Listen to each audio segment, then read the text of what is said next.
The Angelica Touch by Lindsay J. Sedgwick, Chapter 8. It's the perfect solution. All I need to do is find a website full of wonderful and thoughtful men. I'll persuade Mum to join up as a dare, a bet, something to do in a quiet night. No pressure, no judgment. Gazillions of men will ask her out.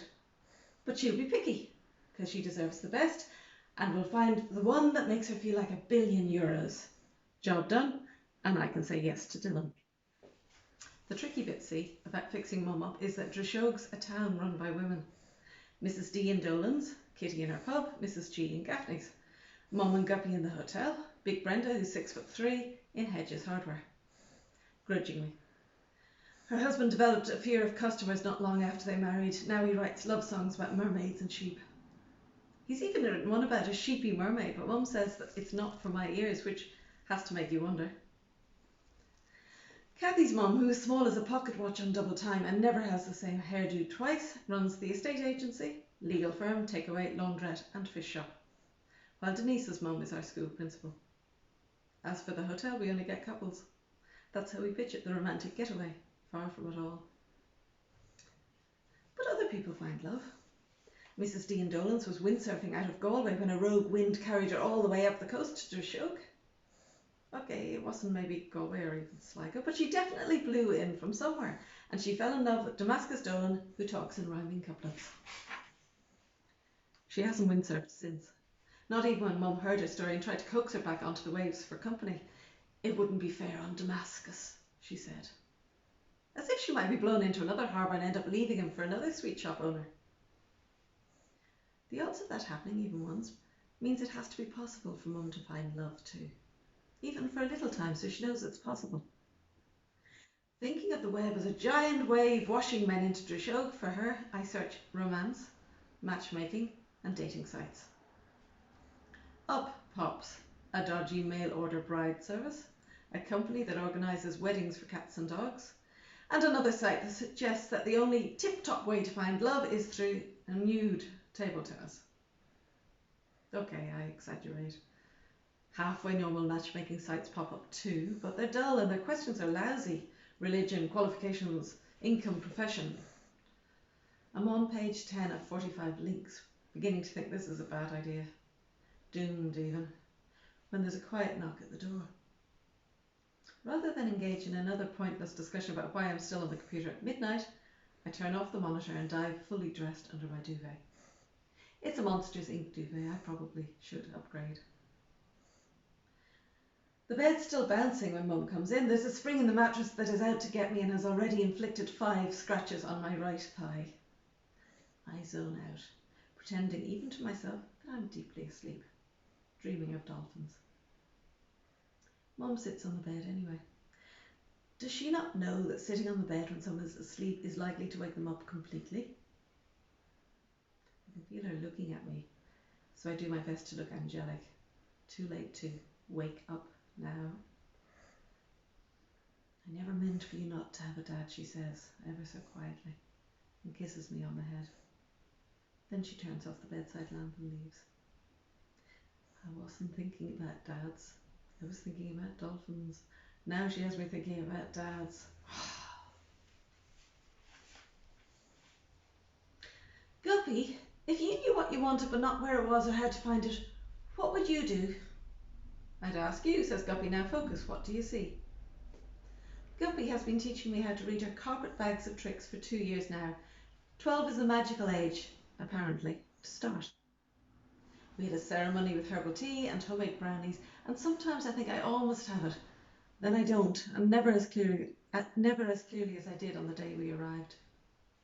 You never know, she says, when a twig or a stone will help you make the right decision.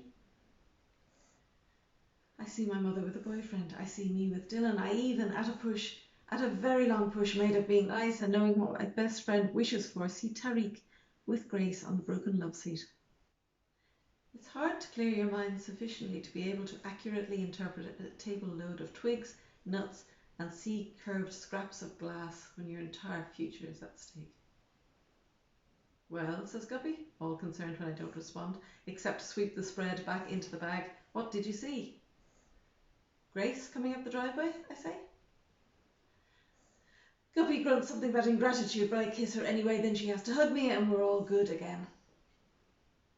By the time I get back to the lobby, Mum has cornered Grace. We only have 4 whole glorious days of Christmas holidays left, yet somehow Mum persuades us to take down all the Christmas decorations in the hotel for her.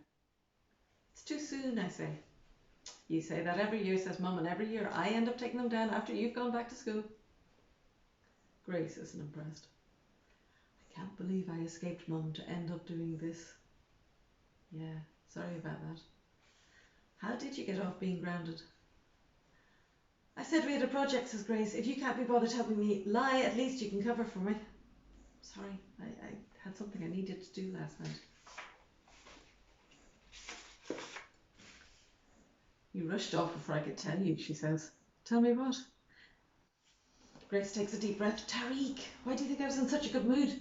That I was going to forgive Mum for embarrassing us in front of everyone. He only said I can maybe do his roots, and if that works out, I can maybe cut his hair. All glowering done. Grace never holds a grudge or a grump. It's one of the most amazing things about her. But I notice the double maybe. It's very hard to say no to Grace when she corners you.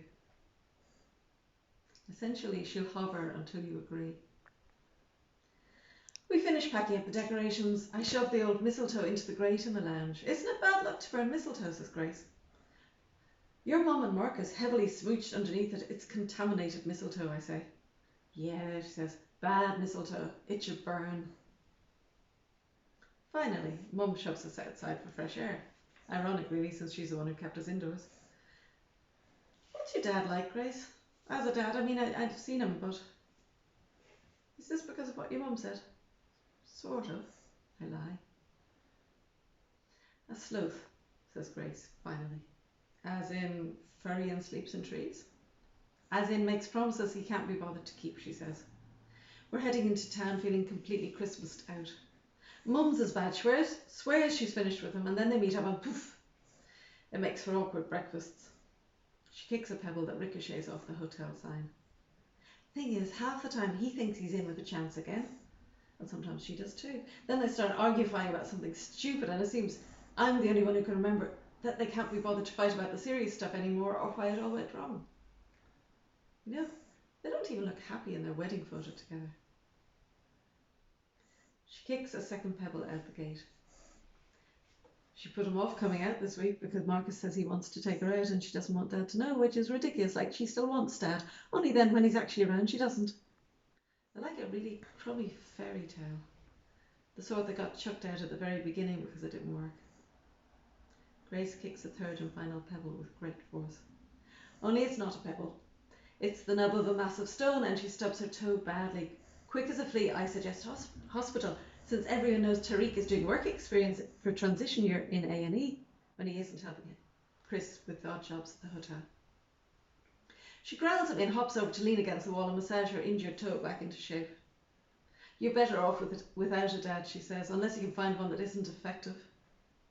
Why all the questions? Do you think men aren't meant to be dads, I say. Grace doesn't answer. Lots of our friends have dads who are at every school play and exhibition and boasting about them in the pub at night. Your dad died, said Grace. I'm sure he'd still be around if he hadn't, which is hugely generous of her. We walk, well, she hobbles, in silence for a while. I used to think I was adopted, she said. I wasn't expecting this. Hey, because I don't look like Mum. It's true. And Dad, well, I didn't want to look like Dad because he kept making her cry, and I thought if I'm adopted, that means she chose me and he did too, even if he didn't realise it. So I was really loved, despite what it felt like when Dad was around. That's pretty deep. Yeah, said Grace, I was a cool child. Simon is nowhere to be seen, so we peer through the windows into the cafe. The inside walls are a shade, midway between maroon and embarrassment. How come you never told me this? It was sort of a secret, I guess. The top rim of the walls are covered with swirly patterns that I think are Arabic script, and the effect is pretty amazing. Grace says it looks messy. Grace's salon will be black and white, no unnecessary ornamentation anywhere. And that's when it comes to being a whirl of genius. And why didn't I think of that before? And forget about all the dating sites that already exist. Why don't I start my own? Use it to find men mum would like and target mum. In a good way, not like sniper fire. People get hurt by snipers.